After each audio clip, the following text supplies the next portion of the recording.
Bonjour et bienvenue dans cette vidéo sur la première SVT, la transmission, variation et expression du patrimoine génétique, un quiz sur l'expression de l'information génétique, partie 1 sur 2. Pense à t'abonner si tu veux être au courant des prochaines vidéos. Dans cette vidéo, tu vas vérifier tes connaissances sur les gènes, la transgénèse, l'ARN, la transcription, l'épissage alternatif.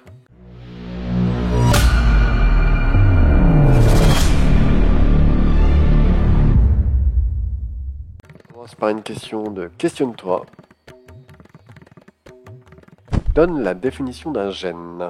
Donc tu peux mettre la vidéo en pause, essayer de répondre à la question, et moi je te donne la réponse. Un gène est une séquence de nucléotides qui code pour la séquence en acide aminé d'une protéine. L'ADN est une double hélice constituée de deux chaînes nucléotidiques complémentaires au niveau des bases azotées, CG et TA. Donc l'adénine et la thymine sont complémentaires et la cytosine et la guanine sont complémentaires. Questionne-toi. Donc même principe.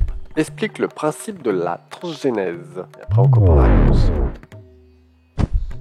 On identifie et on isole un gène dans le génome d'un individu. On intègre ce gène dans le génome d'un autre individu qui peut appartenir à une espèce différente. On constate que cet individu présente un nouveau caractère. Des exemples, gène de la protéine de soie d'une araignée à une chèvre.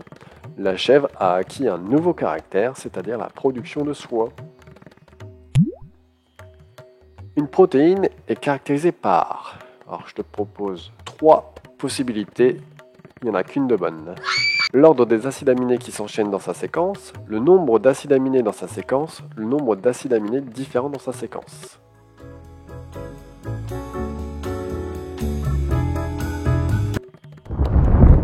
Réponse A, l'ordre des acides aminés qui s'enchaînent dans sa séquence. L'ordre des acides aminés détermine la forme et la fonction de la protéine. Si la position des acides aminés change, la forme de la protéine change, donc sa fonction. Par exemple, je prends cette protéine.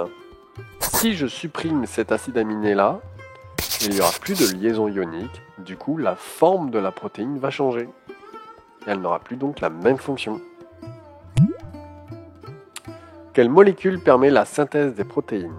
3 propositions, une seule bonne réponse. Quelques secondes pour réfléchir.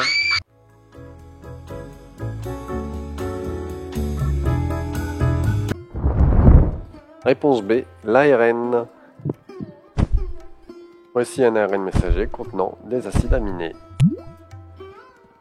Questionne-toi. Explique la transcription. Mets en pause.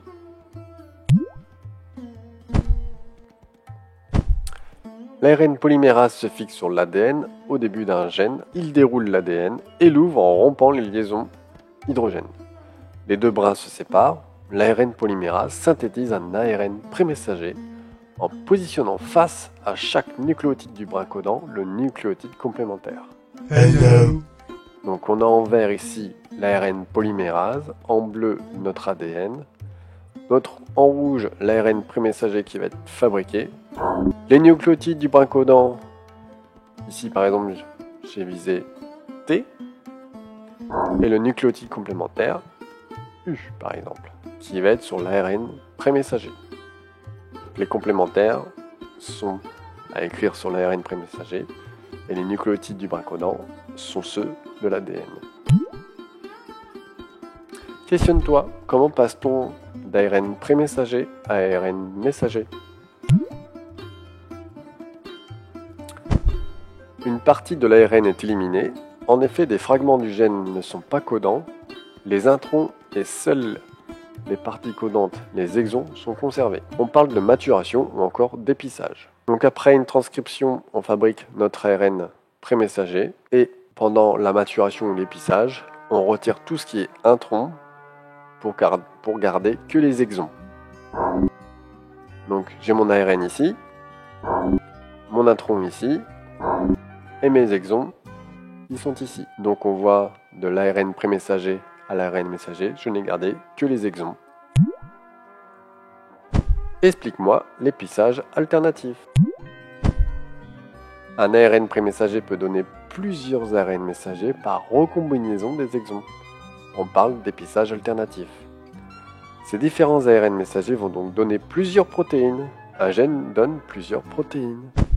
Donc en fait, à partir d'une seule transcription, on peut créer plusieurs ARN messagers. Les exons peuvent se combiner, on n'est pas obligé de faire exon 1, exon 2, exon 3 ensemble. On peut mettre l'exon 1, l'exon 4, l'exon 5, etc. C'est ce qu'on appelle épissage alternatif. Et chaque ARN messager fabriqué, après une traduction, formera d'autres protéines. Ici, on va fabriquer une protéine 1 et l'autre, il va fabriquer une deuxième protéine, totalement différente et du coup avec une autre fonction. Si tu as des questions, tu peux les poser dans la partie commentaires, on y répond tout le temps. Voilà ce qui conclut le quiz sur la partie 1. Pense à t'abonner et on se retrouve dans une prochaine vidéo. Ciao!